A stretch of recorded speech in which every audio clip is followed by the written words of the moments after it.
ويقولون متى هذا الوعد إن كنتم صادقين ما ينظرون إلا صيحة واحدة تأخذهم وهم يخصمون فلا يستطيعون توصية ولا إلى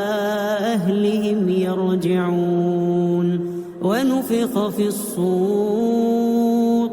فإذا هم من الأجداث إلى ربهم ينسلون قالوا يا ويلنا من بعثنا من مرقدنا هذا ما وعد الرحمن وصدق المرسلون.